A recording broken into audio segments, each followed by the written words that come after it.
Animal fighting has been brought to many people's attention of the NFL star quarterback Michael Vick.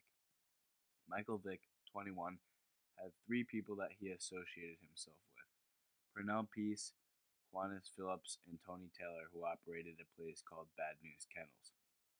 It was located in Surry County, Virginia, and it had over 50 pit bull dogs.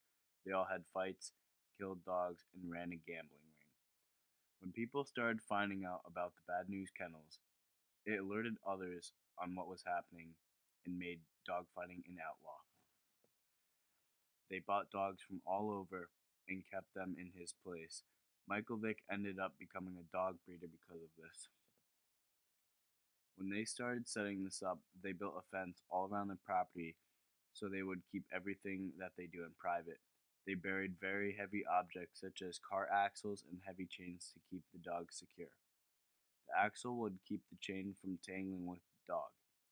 The men that were involved in this tested all the dogs in fights. They shot them or electrocuted them and hung them when they did not perform well. Someone had reported that in April 2007, Michael Vick and his fellow friends hung, drowned, or pinned 8 dogs to the ground that did not perform well.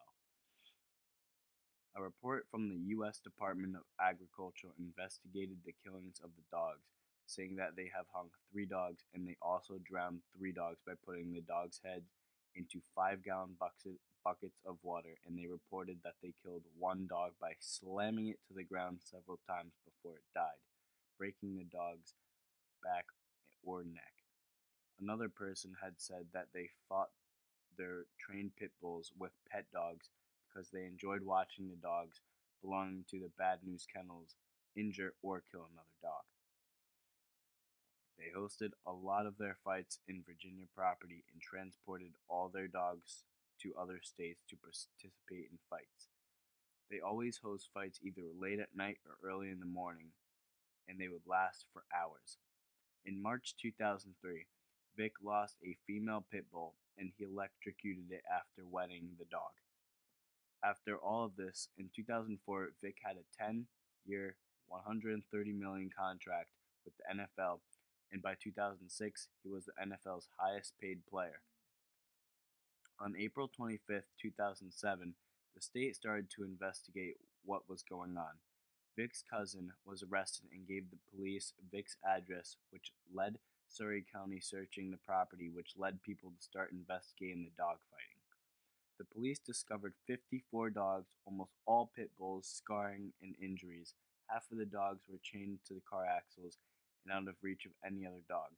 A blood-stained fighting arena, animal training and breeding equipment, a break or parting stick that is used to pry open fighting dogs' mouth during fights, treadmills and slat mills used to condition fighting dogs, assorted paperwork documenting animal fighting.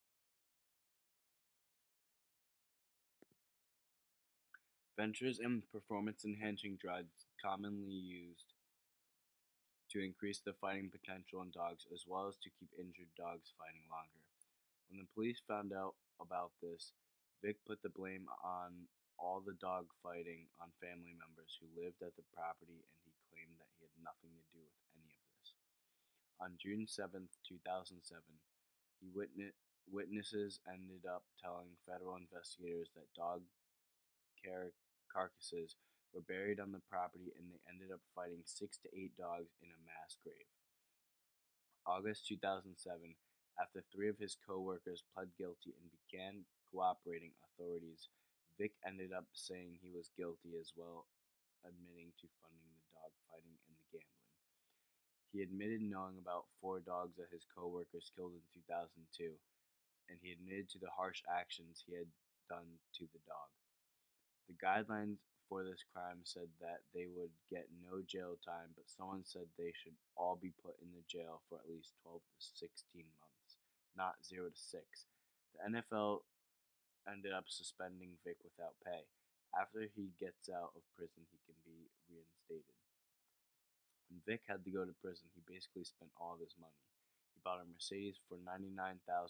He cashed checks and gave $44,000 to his family and friends. Then he went into prison with spending $3 million in less than 3 months. After 18 months, Vick was released from federal prison in Leavenworth, Kansas, to spend the final 2 months of his sentence confined to his luxury home in Virginia. Vick ended up having an electronic monitor around his ankle that ended up being removed. In September 2010, the Philadelphia Eagles named Vick as the team's starting quarterback and will be paying him $5.25 million this season.